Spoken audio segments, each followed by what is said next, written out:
सरकारी motor bike पर वज़ीर-ए-आला पंजाब का स्टिकर क्यों लगाया?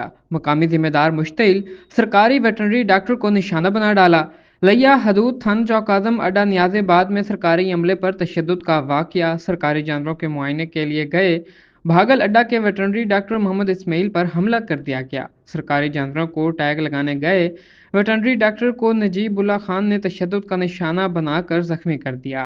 एफआईआर के मतन के मुताबिक डॉक्टर वजीर आला पंजाब मरीम नवाज के किसान दोस्त प्रोग्राम के तहत जानवरों पर पीएलसी टैग लगाने के लिए वकुए पर पहुंचा था।